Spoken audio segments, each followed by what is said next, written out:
MC Fireside Chats, a weekly show featuring conversations with thought leaders, entrepreneurs, and outdoor hospitality experts who share their insights to help your business succeed. Hosted by Brian Searl, the founder and CEO of Insider Perks, and powered by insights from Modern Campground, the most innovative news source in the industry.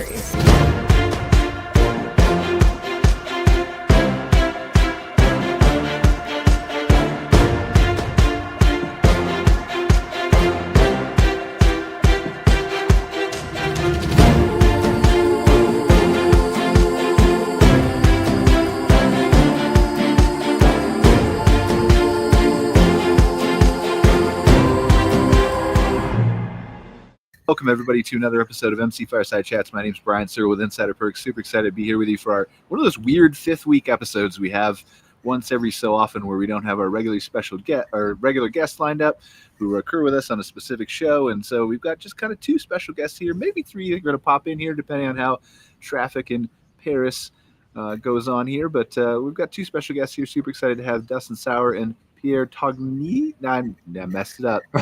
I had it in my head. Tognazzini? That's great. That's great, Brian. So Pierre's going to say his name better and introduce himself. Go ahead, Pierre. We'll let you go first since I didn't mess up Dustin's name. Thank you so much, Brian. Thank you for inviting us here. It's great for us to be here with you guys. So my name is Pier Tognazzini. I'm the founder and CEO of Moovert. Actually, here we're proposing how to, practice tourism just out of the path in France or around France. And so I probably think that we have a chance, to discuss with you guys and discuss with the people that listen us, about new way of proposing tourism in France. That is a really touristic place, but there is a new way to practice tourism. Awesome. I'm excited to dive into that. Sustainable, eco-friendly, stuff like that, right? Exactly, Brian. All right, cool. That's a kind of a passion of mine. I try to I don't know if I would say I put an emphasis on it when I travel, but I definitely want to be mindful of it when I travel. So. Yeah, I do believe that, everybody just look into the way to maybe practice tourism that is more careful about the environment, because just traveling to Europe, it just spends a lot of, energy with the airplane, and of course there is kind of pollution. And so it's true that the way to be and to have an option, at least an option, to be on France and choosing a different way to practice tourism, it's up to you after that, to choosing the, let's say, ordinary and traditional accommodation, or it's accommodation that is just made something strongly to be more green, to be more sustainable, but not only that, it's also authenticity. Probably we have time to speak in a little bit later, but I think that authenticity and experiences is something that people are looking for. Not anymore. Practice tourism like everybody practice. With the Eiffel Tower and Mont Saint Michel or whatever. Just looking for something different. I do believe. Awesome. Yeah, we'll definitely dive into that with you. You can see this is a very professional podcast. My dog here is on my lap. She just doesn't want to leave me alone. She might need to focus on this. I'm sorry to distract attention from all of you wonderful gentlemen. Dustin, you want to introduce yourself real quick and Overland Van Products? Yeah. I am Dustin Sauer. I own Overland Van Project and a couple other outdoor industry-focused product companies, Alpine Van Works, Pariah Fab. What we do at Overland Van Project is we build expedition vehicles, camper vans, usually Sprinter vans, and they're more on the high-end side, but we really focus on progressive design and moving the industry forward with those. So this is something that, and Pierre, if you don't mind, I'm going to start with Dustin because I feel like I could talk about sustainable tourism for quite a bit at the end of the show. Like, not at the end of the show, right? But like more than perhaps my knowledge of custom vans is available in my head. So I'm going to start with Dustin here. Dustin, just tell us a little bit about how did you get started with Overland Van Products? I guess is my first question. Like, what made you want to start it when you see the other people who are already manufacturing vans? And there's a lot of customization that's come on as related to COVID and people kind of buying smaller rigs. Yeah, definitely. I kind of fell into it. I mean, I was my schooling is in civil engineering. I went into project management for a construction company after that, and I built myself a van just to have it because I wanted one. This was 2015, so long before COVID, long before it was popular, super popular. Yeah, it was the beginning of the van life movement. And hashtag van life was really just starting to kick off. And so I built myself a van, a $6,000 rig all in, and sold it for a profit, and did it again and sold it for a profit, and was never really intending to start a business with it, but did, and quit my job. And then the progression really became how to be the best, how to make the best product, how to push the industry forward and not just build the same thing over and over. So that was 2017, started the LLC. Obviously, COVID came in and gave us a, hit of Adderall and kicked the whole industry into into high gear.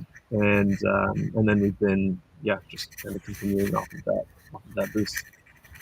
So this is something that interests me just specifically about van life, and I don't want to talk about this too much because I don't want to get away from what your company is about. But when you mentioned that hashtag van life, it popped into my head because I've been curious a lot about how the algorithms work on social media and how they've changed over the years and where our attention is going. And so I'm curious for your take on van life specifically. Is obviously a movement that extends far beyond social media.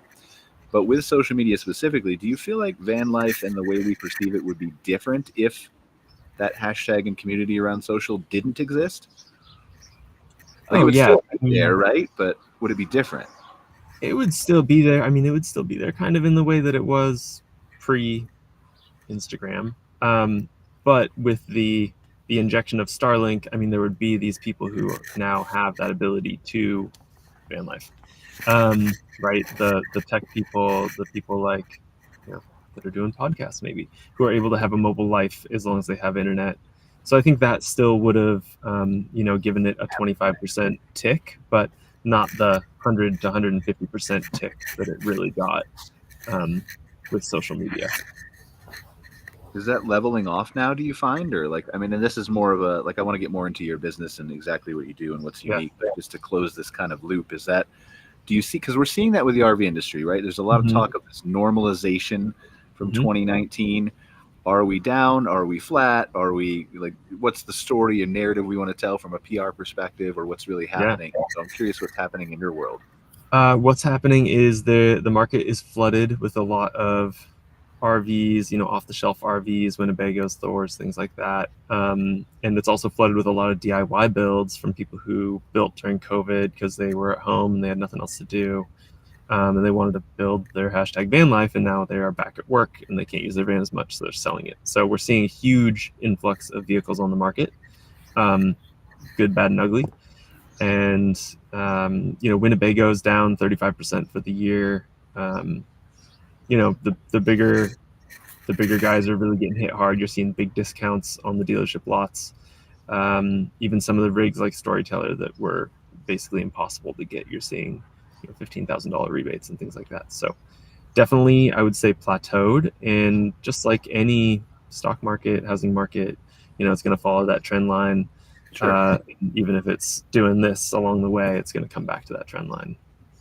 All right, so tell us about Overland Vans. Obviously, as you just described, right, van life has taken off in the last few years. There's been a lot of manufacturers who have come into it. Some are doing it 2 to 4 to 5 vans a year, right? We've seen those small people. We've had a couple of them on the show. Some of them, I don't know how many you produce, but some of them are growing bigger. So how do you come into this, and how do you differentiate yourself? Yeah, that's a great question. So we do about 50 vans a year, so it's about a van a week. They're in the $200,000 to $300,000 range, so they're definitely on the higher end. And we really push really high quality components, really advanced electrical systems, advanced hydronic systems with heated floors, all the goodies, and then just a really high quality build to go along with that. So you've got something that's going to last you 200,000 miles until the van actually dies. That's kind of how we've differentiated ourselves. I think that, you see a lot of these smaller builders, a lot of them came up during COVID, and I think that they probably 90% of them are back to work now. But some of them are taking off, and some of them have been able to grow off that COVID boost. So, super happy for them. But But definitely, I think I've seen probably a 20 to 30% decrease in the number of boutique van builders. They're definitely disappearing quickly. Even some of the bigger ones are falling off the map. And obviously, we don't want to see that. We'd love for, if you have a good idea and you've executed the idea, you've built a company, we'd love for you to be able to stick around. But obviously, if the market is not there, the market's not there, or whatever that may be, and whatever we're going through now and whatever the economy is headed in, are you seeing this obviously as a competitive advantage to you, right? If there's less people to compete with you, and maybe not all the way at the high end, right? But are you seeing any of your interest in your specific luxury product being impacted by the change in consumer behavior or desires or purchasing power? Yeah, definitely. I'll send out quotes for 250,000, and people sometimes come back and they say, hey, like, I still want your van. I wish I could buy it, but I can get this one. It doesn't have all the things. It's got 15,000 miles on it, and I'm getting it for 150,000, right? And they're like, yeah, I can't. The people who have the money to justify a new vehicle, the people who are going to buy a Porsche are going to buy a Porsche. The people who are going to buy a Toyota are going to buy a Toyota, and there's nothing wrong with that. People are at different levels. I totally respect that, which is why one of our companies, Alpine Van Works, is geared towards DIY. It's geared towards getting somebody into a van under $100,000. They can still get high quality components, and you can literally build a van in a weekend, right? So one of the things that differentiates our company is that I've diversified into the product business as well, using a lot of the things we build for OVP, and then allowing DIYers access to that, so that if they don't need heated floors and secondary alternators and all the crazy goodies that we can do, then they can still get into a killer van, which I think is really important. What do you think are some of the most popular products that you're talking about that you might make available to other builders that you've really seen kind of take off? Yeah, so we do kind of our staple product is our wall and ceiling panel kit, and then our floor kits, and you can install the whole setup in one day, and you can be in an insulated, temperature controlled basically van, right? We sell that to DIYers, we sell it to other builders, which I think helped a lot of the builders during COVID like kind of kick off, so they didn't have to take the time to CNC cut, fabric wrap, do all those things. And then we have a bunch of new products coming out for like storage, soft storage, exterior components, and things like that are really unique and hit a part of the market that's not currently satisfied. Do you have a sense of, and maybe you do, maybe you don't, just feel free to say I don't know if you don't know, but do you have a sense of, we have a lot of campground owners, private park owners who watch this show. That's kind of where I came from, the marketing side of that. We do marketing for 500 different campgrounds across North America. And do you have a sense of where the people who purchase your vans are primarily looking to go? And the reason I'm asking you that is because we've asked that of other guests before who have made custom vans, but they haven't made, to the best of my recollection, I'm old, I forget what I had for breakfast yesterday, so don't hang your hat on that. But to the best of my recollection, we haven't talked to anybody that makes the really high-end vans like you yet on the show. And so while their answers have been, many of our clients will go to the BLM lands or the state parks or things like that, it sounds like that the people you're selling to are more of the disposable income, like the $300,000, I'm still going to have a little bit left to travel the way I want, or a lot left, right?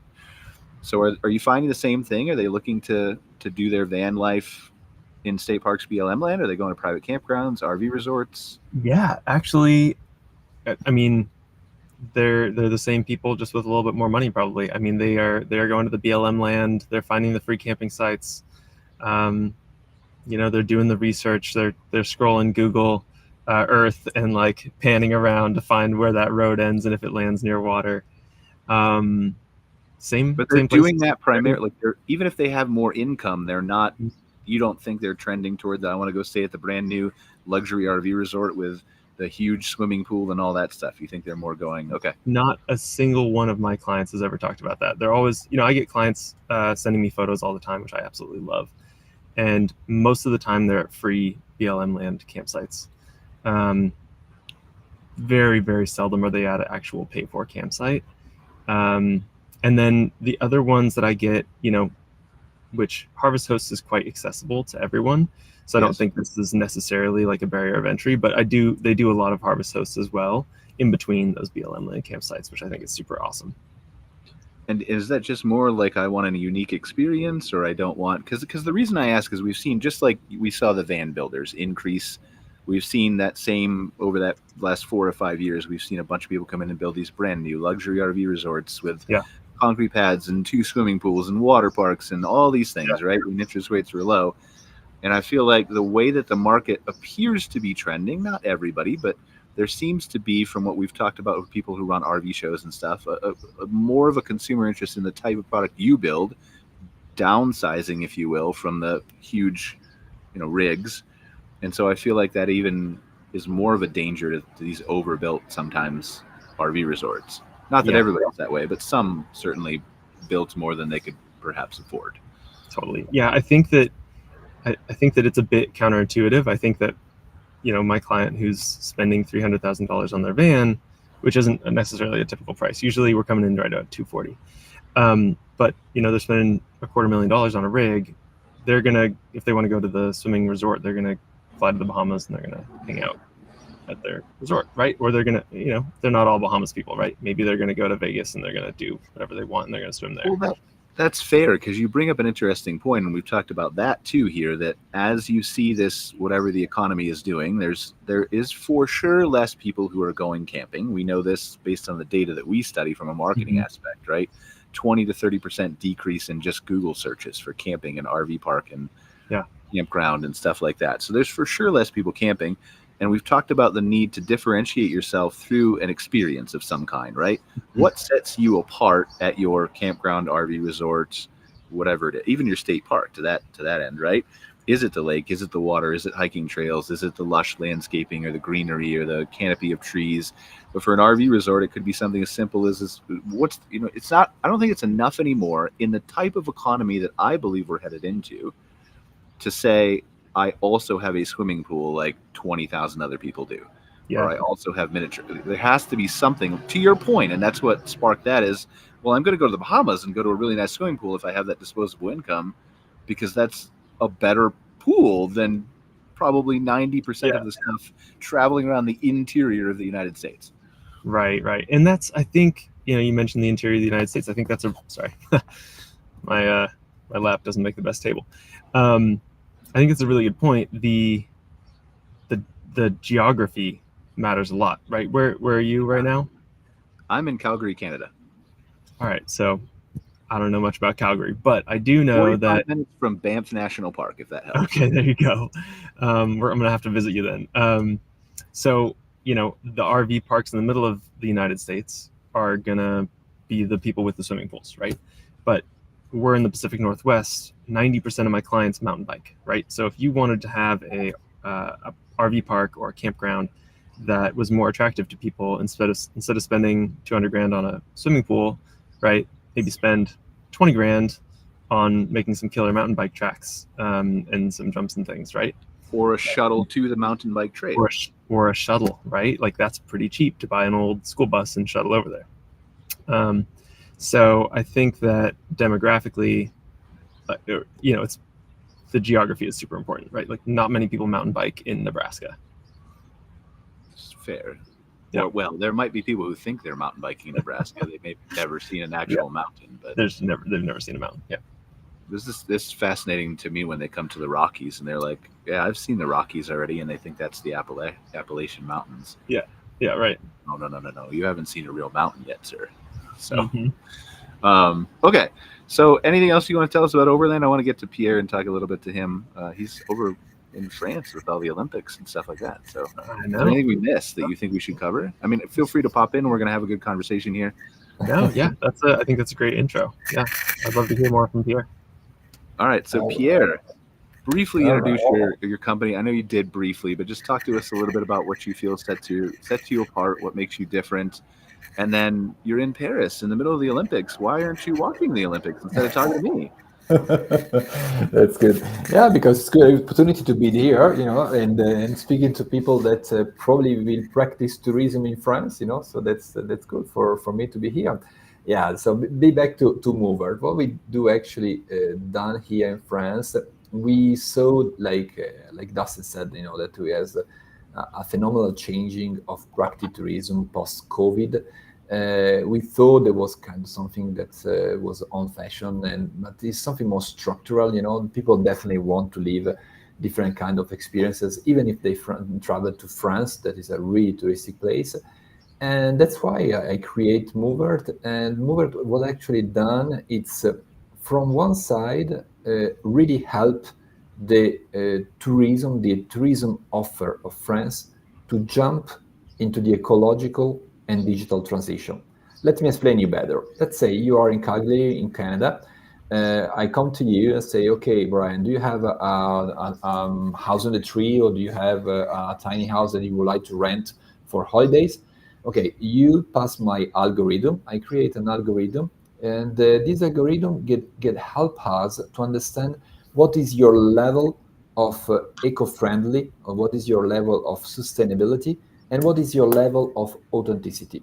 And then one time that we saw this level of your accommodation, we can, if it's all right, put into our collection, Mover collection. And if it's not right, we can help you to jump into the ecological transition and even in the digital transition.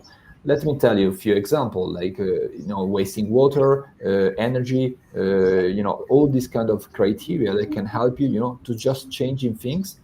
And often people that has accommodation, they say, oh, well, we have too much money to spend, to jump into ecological transition. And it's not true, it's not true.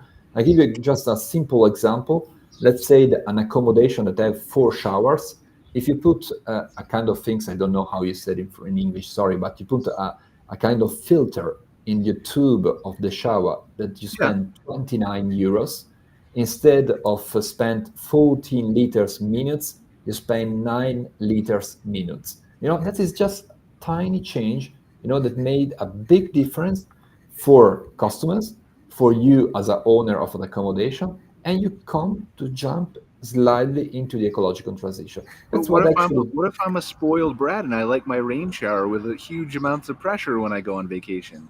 There's no changing for pressure. That's interesting thing. That's really interesting thing, that there is no different pressure.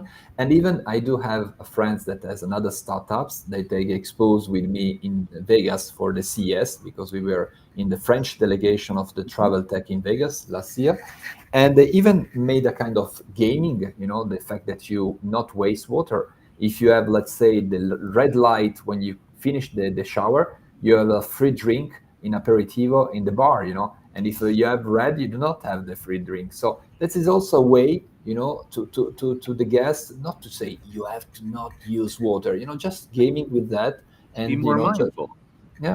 So this is something like you don't think about this until you actually are forced to think about it. And this is interesting because I'm up here in Calgary, and not many people probably know this outside of, well, maybe Alberta and Canada, but we went through a water crisis here for like the last month and a half, where like the big, huge main pipe like busted that was feeding half the city. And this is like, 1.5, 1.8 million people, whatever Calgary is, right?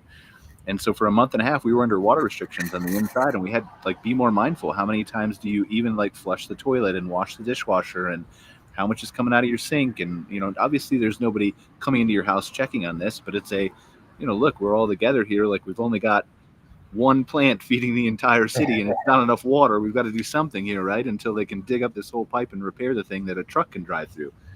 So, but until you're forced to think about it, I think many of us don't. And it's good that I think companies out there like you are pushing this more to the forefront. Is that fair?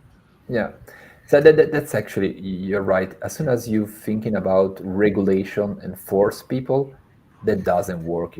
I mean, you have to just try to put these people to consider this option.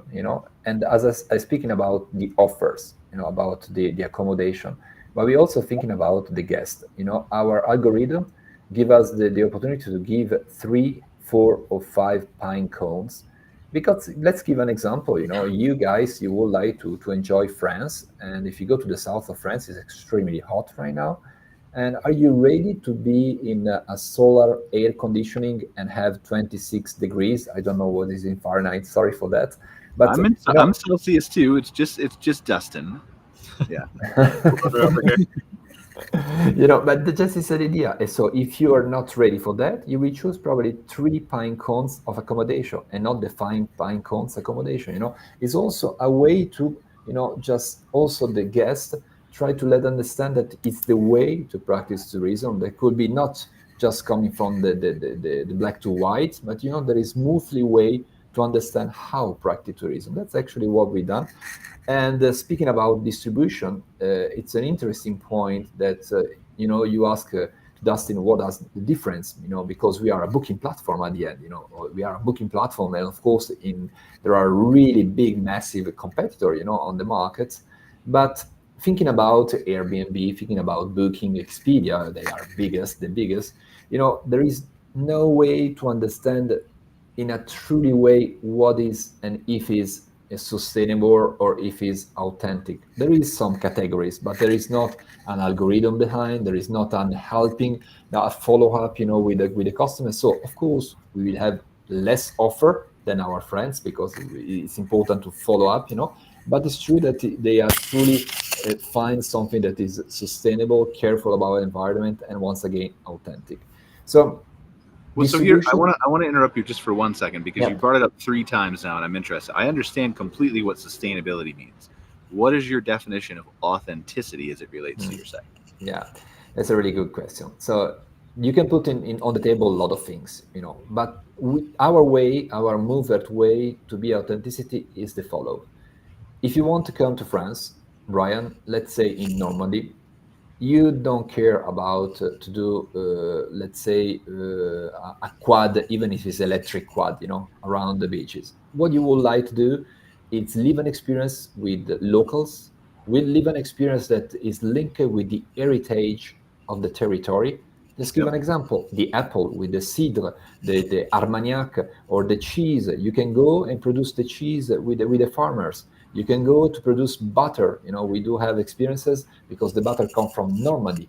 And that is just a kind of example. Or you go to let's say on the Alps on the south, we do have honey producer, and you actually wear the honey suits. You go to pick up honey. You made a pastry lesson with the French croissant made with honey, and you go back to Cagliari with your honey that you built and with the cakes that you prepare. That is the idea. Just follow into this something that is truly authentic, and once again link with the heritage. That could be the history, can be natural, can be gastronomic, can be wines.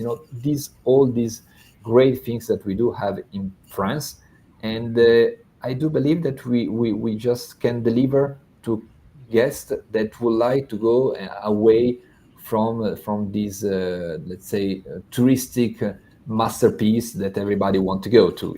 That is the idea. Well, that's an interesting thing, right? I mean, it's very easy to pitch, I think, somebody who's been to France 7 or 8 times and they've seen the Eiffel Tower and Arc de Triomphe and all the things that are the major tourist you must see in France lists, right? It's easier, I think, to convince that person who's coming to France for the 7th or 8th time to do the sustainable tourism thing, to go to meet the locals, to go to the smaller towns, to do that, right? So what's the pitch to the person who's never been to France before that you should, I don't want to say skip Paris, right? But you understand what I'm saying? Because I would prefer the local experience. Like, I don't want to miss Paris. I've been through there, but I've never stopped. I don't want to miss Paris, but I also care deeply about connecting with the things that you're talking about. Like, I want to meet the locals. I eat organic food. I want to churn the butter. And I love doing all that stuff because to me, that's like you're saying, an authentic experience. Yeah, it's true that for primo visitors, let's say first visitors, will be probably a little bit tricky, to combine this kind of local experience with this masterpiece of tourism in France. But all the figures and all the data, Brian, show us that more and more people, and mostly in North America, and I say North America, I say Canada and United States, they're looking for something different. They don't want to do waiting all the morning for the scrambled eggs 20 minutes in the hotel, So that's the idea. Probably they are all right to do it 2-3 days in Paris, 2-3 days Mont Saint-Michel, Vallée de la Loire, or whatever. But after that, they would like to bring home an experience that is extremely local, So we strongly believe in that, and then also that's why there is newest things that I would like to show in this audience here, that we create right now a package tour. We create a global thing, so you do not have to thinking about transport, we create these package tours that work really well with the local agency, in Bretagne, and then you can make a combo with, let's say, this iconic of tourism and local things. And are you working with mostly glamping or cabin rentals? Are you working with, van life over there, campgrounds or camping sites? I mean, camping. Yeah, that's what we actually propose. But we do want, Brian, also to open the offer.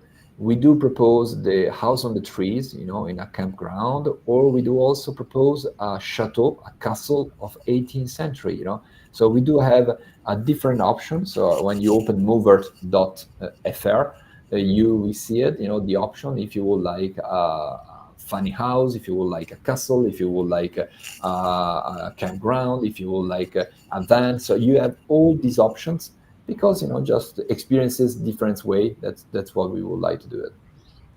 Dustin, I'm curious your take on this just over here in North America, right? Like from a van life perspective, you owned your van before you started it, as you said, multiple times. And so obviously you enjoy this style of life too, right? Yeah. So I think it lends to the authenticity that people, dare I say, want to experience BLM land and go to the lakes, not necessarily versus the private campgrounds, but have some type of scenic. And I think this is why that people go to state parks and private campgrounds instead of one or the other for the different types of experiences. But do you see that with a lot of your customers, that they're looking for this kind of more authentic local experience as part of their? Definitely, but I gotta ask Pierre a question first. Did you say funny houses? Yeah. What is funny house? Yeah, that for instance, I do have an owner that has boats that are not anymore boats. They are boats in the garden, and you can actually sleep in a boat in the garden. That's just a funny example, Then I had to know. I was like, is this a house of mirrors or? Okay, excellent. Yeah. So to your question, Brian. Yeah, I love, and hopefully I'm answering it though. Answering the whole question here, but I love the idea that Pier is going for here, and yeah, I mean, my clients would definitely, that's a lot of what they're looking for, right? So like, I brought up Harvest Host before, and that's a unique experience every time, right? You're in Newburgh, Oregon, and you're going to a winery and you're staying in the vines, right? Or you're going to a brewery and you're in all the hops, right? And so you wake up and you just smell these hops in the morning. Those are really cool experiences that I feel like are very parallel to what Pier is doing over there. I don't know if they have Harvest Host over in France, but might be a cool expansion. But yeah, a lot of my clients will go and they'll go to the, in Oregon, there's this 200-foot fir tree that you can spend a couple nights in, and it's a whole guided, like, you're 200 feet up in this tree or 150 feet up in this tree. And I've got a couple clients who have done that. So they're absolutely looking for that kind of thing. I am curious, Pierre, what's the camping scene like over there? Caravans and and van camping started over there long before it started over here. And you guys have innovative designs and many companies that build products and camper vans over there. Do you also have van rentals on this platform? Yeah, we do have, and there is a funny thing that I have to tell you, because Europe, streets are really narrow comparing with the United States, So I just drove through Slovenia in May, like that was.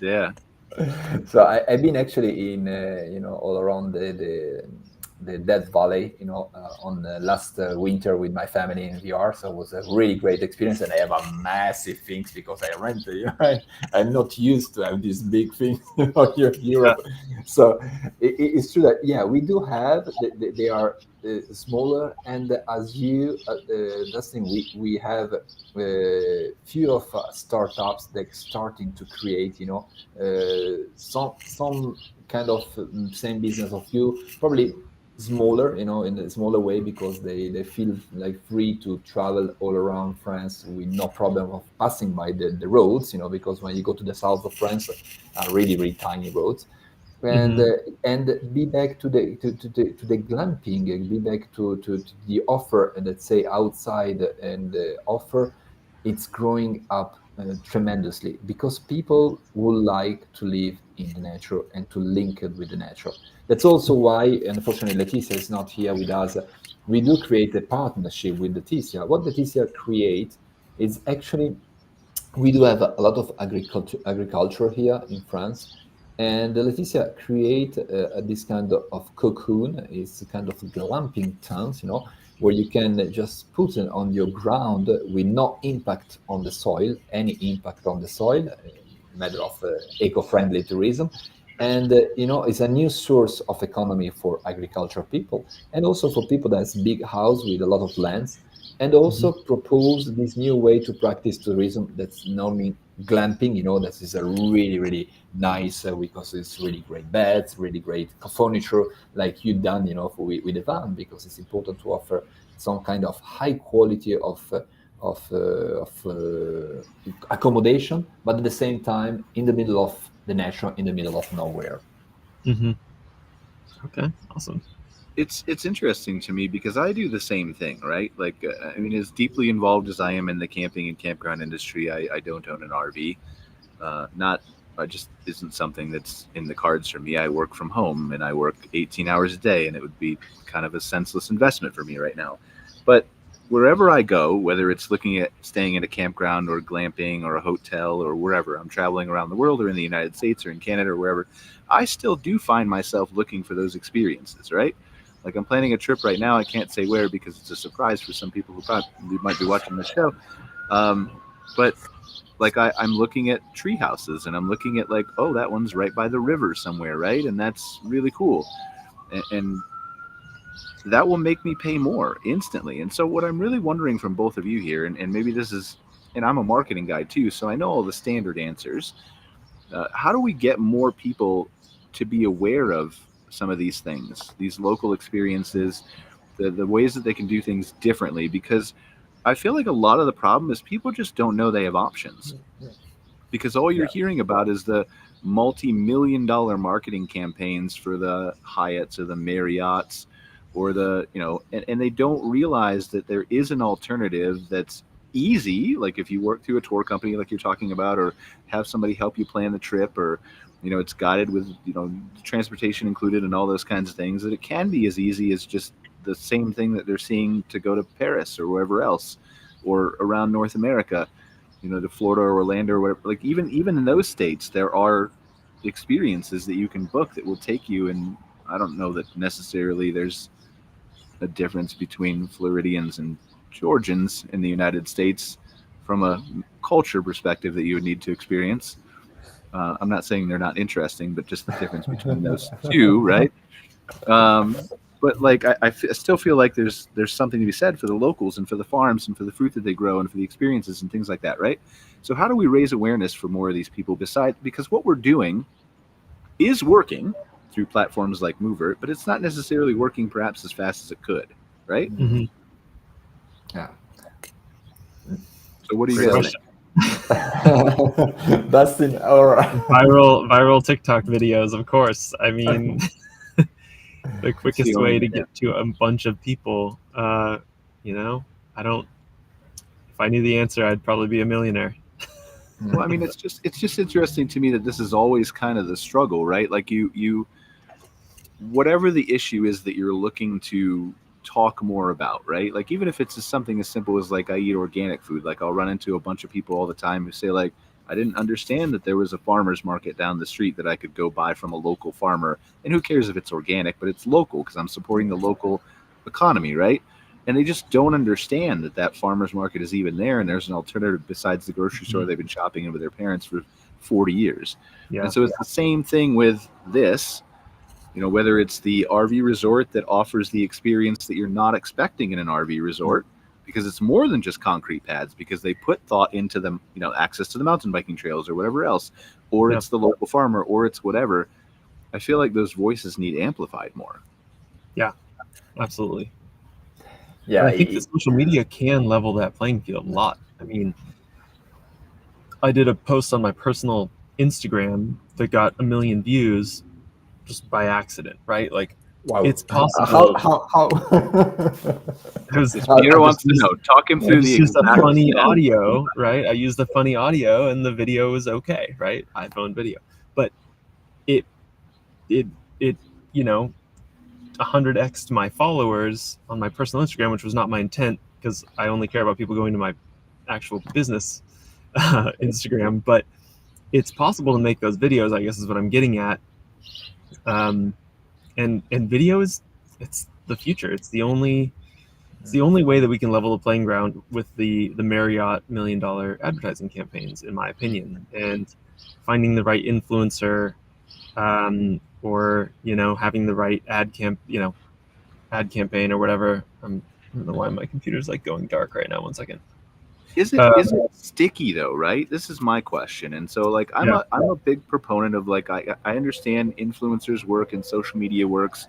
My big question has always been like, how many of those people follow through to the purchase? And I know a lot do, but I know a lot don't. And then if they do follow through to the purchase or they get close to it, how sticky are they to actually, for in your example, buying a van? Or are they just interested in looking at perhaps the same type of content? And I don't know. I mean, 75% of my sales come from social media. Okay. Which means that I sell 33 vans at $240,000 through social media, right? So, granted, there's a long sales process, all that stuff, but those leads come from social. So it's part of the funnel, yes. It works, you know, For and there's sure. I mean, buy a van. But it's the funnel, right? It's everything. It's not just I can put a viral Instagram post out and then all of a sudden they're following me and they're a customer. You have to then take that customer and nurture them either through your Instagram posts or obtain their contact information, put them in email marketing, the whole process. And most people that I deal with on the campground side or the smaller businesses often don't have the resources or time to put them into such a funnel. Is that fair? I mean, I run all of our social, right? And I run 4 businesses. So it's not impossible. It's not I'm not saying it is. Right? Yeah. It's a lot of work, right? Mm-hmm. You said you work 18 hours a day, right? Like, I'm on Facebook groups at midnight, 2 a.m., right, when I can't sleep, posting, adding value to the group so that they then are like, oh, wow, Overland Van Project just told me how to fix this thing on my Sprinter. Like, we should go check out what their site does. But it takes work. Like, there's no way around it. And it's really hard for somebody who's not a business owner, is what I've found, because I've tried having people run the social. It's really hard when they don't know every little thing to add enough value, right? It's easy for them to create a video, post the video, put the hashtags. Well, now you can have the AI on Instagram just answer all your stuff for you. They just right? I need to utilize that. Yeah. I guess that's the answer. It's hard, right? Like, are you, Pierre? It should be, right? Like, it should be hard. Honestly. Otherwise, you have like 250,000 competitors who are like, if it was easy, right? And then nobody would buy. And then it's hard again. I'm not saying that as a campground owner or a small business owner, this is the only path is to be in Facebook groups. That I don't think you are either at 12 o'clock or 2 o'clock. But you've got to be willing to put in the time or hire somebody who can put in the time. And like you said, it has to be done with thought and care. But I mean, it's hard for me. Like, people talk to me all the time. Like, I'm an overnight success, 15 years in the making, right? Exactly. Like, it's not it doesn't happen overnight. Yeah. And so I've been working 18 hours a day for 15 years, and that's why I'm not successful. I don't consider myself successful, but I'm I've had some success, I guess, or however you On want the to road. You're on the road, right? Yeah. Yeah, I mean something like that. Yeah, but I'm always on the road, right? On the But road it's to always success. changing, and I'm always leveling up, and that's because I like what I do. Just like you, when you find a new component for a van, or Pier, when you find a new property or a new technology you want to integrate into Moovert, like this is our passion. And so even though we're done with the work up until that point, we're like, oh look, shiny new thing, and then we start all over again, right?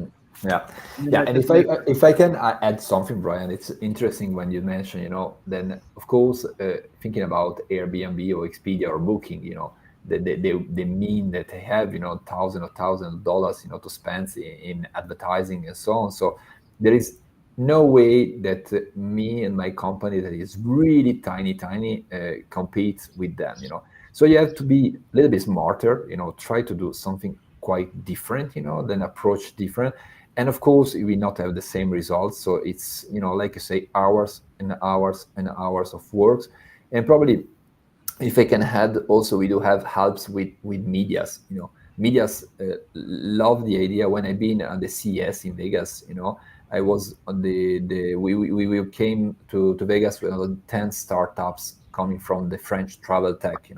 So that's what quite wahoo for us, and my followers, just jumping into the sky when I've been in the CS, So you have to move smoothly and quite intelligent way, to try to reach in a faster way a field, where you would like to move. Like I said, media, and of course, kind of fair like the CS, or the fair where you have people that are interested, because the problem is that there are interest for me, what I create, and I'm here.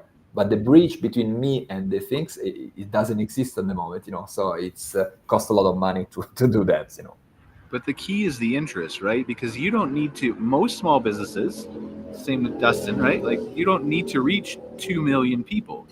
You need to reach 33 people who are going to buy your vans on social media, and you've got a great year. Then maybe 38 the next year, and 45, and then that's your growth, right? You don't need to spend all those millions of dollars that the big boys spend, because you don't ever need to reach that many people at that level. You're not for everybody, right? You're for the unique customer that is looking for your vans. And so that kind of guerrilla marketing on social media type is much better suited to people like you. Yeah. And let's say another things, if I can say that, if you, Brian, would like looking for something special, looking for something authentic, looking for something sustainable, will not buy to Airbnb. You will just follow the Google, and you're just looking for something better. You're looking, and you made some deeply research, and maybe at the time, because you would like to go deeply, you are my customer, and maybe you can reach me. You know what I mean? So I do believe that my customers, and maybe the Dustin customers, were looking for something more, deeply than the simple research, and the third one that appears, you choose it. Yeah, I mean, I think honestly, like most people are looking for that. They just don't want to do the work, especially when it relates. And that's not a criticism, to be clear. What that means is, what I'm saying is you've already worked all day. You just want to go on vacation. You don't want to work to plan your vacation, right? Most people don't want to do that. I'm weirdly obsessed and love to do that. But I'm also generally weird. So, so I think that if there was an opportunity, and this is what I really feel like is interesting for the future, and I don't want to, again, divert from too far away from the topic, but I think AI is going to be really interesting here, which is going to, like, tools like ChatGPT are going to allow you to plan a trip much easier than doing the Google search 20 different times to get the right keyword, to get the right blog to show up, and then clicking, and that's not what I want, back clicking again, and spending hours doing that stuff. I think there's, again, going to be a further leveling of the playing field between companies like Dustin's and yours, Pierre, because you're going to start to see a fragmentation of both advertising and discovery of organic consumers, from just Google and just social to 40 different platforms, voice and ChatGPT and Gemini and Claude and everything, right? So I think it's going to be interesting how consumer discovery changes and how much more small businesses can reach us through that and make the planning process easier, which I think, again, goes to our whole thing that we were talking about, right? Yeah. Like, if more people can ask different questions in natural language, and then can discover through that process more of the small boutique local examples of farmers and experiences, which naturally I think will absolutely surface the more your question is a complete question versus, glamping near Paris or whatever we've been dumbed down to type into Google for 24 years. All that does is, I think, help, right? Yeah, that's a good point. Yeah, but you should do a deeper job of organic way to propose the offer. If you made a mistake to not explain, in the right way what you propose, you will not cut out from the EI. The EI just go deeper and find Moovert, because thanks, I do have a good position with EI at the moment. But it's true that, once again, it's a matter of work. If you're thinking to put just 3 lines to describe an accommodation, you will be out of the game. So that's another point. I do believe in AI, but there is a massive job to do behind, to prepare the AI recognize. You can't just, again, you have to put in the work, right? If you're an accommodation project, just like you're talking about, right? Some people are readers and they want to read the 2 or 3 paragraphs that describe your cabin. They're going to absorb that information. That's going to cause you to get a booking. Some people are visual and want to see photos. Some people want to see videos. Some people want to be talked to through Alexa or whatever, right? There's all kinds of different people. And so I think your job as an accommodation provider, and what actually, on the flip side, AI is going to help with is, write me that description, but make it longer. Here's the information. I'm giving you the facts and what's in my cabin, but now I need it in 3-paragraph form, 2-paragraph form, 1-paragraph form, 3-sentence form. I need a description for my bio on social media, on Facebook and Instagram. Come up with some examples of hashtags, right? And this is going to give the small business owner those superpowers that previously only a marketing department at a Marriott could have. And that's why, we push this on our clients so much, and they're change is hard on people, but the ability for you to take your marketing into this area that was never before possible is crazy. I'm excited by it, for all the small businesses we work with and represent, and all the small businesses that you guys too, and the people that you're trying to reach. So, all right, let me shut up about AI, because I didn't mean to go there. I'm weirdly obsessed with it, as you can tell. What else? So back to sustainability and authenticity, right? I mean, this is very clearly important to you, Pier, for Moovert. I think it should be, again, opinion wise, I think that more people who discovered this would enjoy the sustainability and authenticity if they were to discover it. How do we marry these two worlds together? And I know I've talked about, getting more people and the ideas there. So I don't want to go back there. What I'm talking about more is, we've got van life. We've got people who clearly like to explore more of nature and the outdoors and be close to it, and, do so in a way that they're not sacrificing some of their luxury in the case of Dustin's customers. I think that's probably a perfect audience for people who would also appreciate those unique, sustainable, authentic experiences, right? Yeah. So how do we merge those two and get more people? How do we get the van life over to sustainability? How do we get the sustainability over to van life? Well, I think, and Dustin, you tell me if I'm wrong, that people that choosing to be in the van would like to be kind of, freedom. Probably the first word that I can say, it's freedom. Freedom to be everywhere they want, freedom to be enjoy. And when you would like to be, let's say, out of the path, you're looking for experiences. I do believe that the customer of Dustin, the first things that ask me if I'm Parisian, where I should go to eat where there are Parisians. That's the first question. I do believe that is the first. So that's actually is a simple question that you are right. AI right now answer a little bit, but I create Moovert for that. I create Moovert to deliver to them this answer that is not only authenticity, but also the funny things is you also enjoy the fact that you polluted less than an ordinary accommodation or the ordinary experiences or the ordinary restaurants. That's probably, let's say, the link that I can see. I don't know if it's. Well, I think that's going to be a huge benefit to you in the future of AI, is that you have that unique, the AI is never going to be able to dine in the local restaurant with the Parisians. and right, like that's going to require a Moovert in some way, or you to say like, okay, I want to license my content to one of the AIs and get paid for it that way, or however that future is going to work. But yeah, I mean, I think it's an interesting. There's definitely. I think the people who are really in trouble in this world are the generic Expedias, honestly. I think in 4 to 5 years, like, because really, what were they built for, right? They were built because Google sucks, and because you needed something to filter down and find something better, right? Yeah. And now when you can ask a question and you can get an answer, there's less of a need for the checkboxes. It's more convenient to ask a question. So, and do you think, Dustin, do you agree with me the fact that your customer looking for that? Do you think it's correct? Yeah, I think our clientele is very similar. You know, and even just myself, like, I'm the guy who on the plane to Paris, I'm going to say, ask the person next to me if they're Parisian, what's your favorite place to eat, right? That's what I'm going to do. And I'm going to ask every single person, what's your favorite place to eat? It's what I do whenever I go any new country or new town. And I think a lot of my clients are the same way. They don't want the generic experience. Sure, the Michelin star place on Google that's the very top hit might be good, but that's not what we're looking for. And I think I relate to my clients a lot in that, and that's not what they're looking for either. We can have a whole discussion on that, because like when I'm the same way, but I don't ask the people next to me. I'll go on to, well, normally it's Yelp in North America, but it's not as popular in the whole rest of the world. So I'll use Google and I'll say like basically the highest rated restaurant I can find. And I find that like anything really over 4.6 on Google is going to be almost a really good exceptional experience. And I find that when I talk to locals sometimes, especially in the hotels, they're going to recommend the safe place. They're not always of the same mindset that they want to go out of their way, right?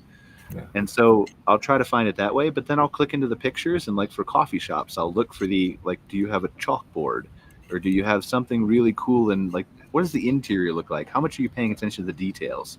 And that's going to tell me if it's more authentic than others. I think it's my opinion, right? I'm just saying that's the way I'm not saying it's the right way. It's never failed me yet. Well, maybe once or twice, but you know, on Moovert, we do also have, you know, that could be simple, but always looking for that. We have the grandmother, you know, we choose a collective, a group of grandmother that prepare food for people, you know. Let's go to the Burgundy, you eat the bœuf à la bourguignon, made not for a restaurant, but from a grandmother, you know. So that could be really interesting, you know. And once you've tasted that, like it's again, it's just that first experience. Once you've tasted that, it's like I went to Iceland last year. It feels like it keeps being forever. I went to 2023. I went to Iceland, tasted fish and sheep. Like no fish is ever as good as, like, I'm sure somewhere, right? But like right there when you're on the ocean, right? Like there's just no. It's been literally caught that morning and prepared 2 hours later for you. Like it just doesn't taste the same. And once you've tasted that, or the grandma's cooking, and you're like, why am I going to these chain restaurants? I don't. It makes no sense. It's the same price in many cases, but just a little bit more. So, yeah. I mean, I'm with you guys. Authentic experiences, and I think there's, again, many of our people who watch this show are the RV resort owners, the campground owners, the place, like that's where we got our starts, and that's who I have the biggest relationship with. But I think there's a lesson in all of this for those people. It's not that these people who buy vans and care about sustainability and authenticity are not willing to stay at an RV resort. It's that their demand is changing. They want an experience. And so you have to think about the people coming to that area, what they're looking for, whether it's, again, back to the mountain bike trails versus the swimming pool, right? What do they want? What are they looking for? What's going to make you different than the 50 other RV resorts within a 200-mile radius of you, right?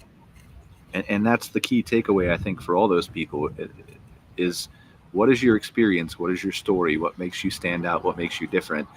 Even if you aren't able to build that, but you're able to curate that, like the shuttle to the mountain bike trails, or the putting together a tour package, or whatever it may be.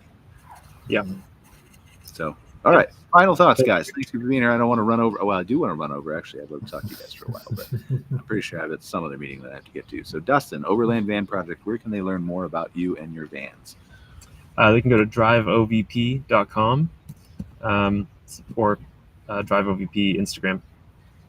Awesome. Thank you for being here, Dustin. I appreciate it. Pierre, where can they learn more about Moovert? Yeah, that's Moovert.fr, FR as a France, French. So Moovert.fr, and of course Instagram, and then we are also on X, and then we are on YouTube. So just you can find everywhere Moovert. And when are you expanding to North America, Pierre? That's you're looking for this question. I didn't want to, show, but I do have. I mean, we love France. We love France. Yeah, but like, let's get them I would like to tell you first.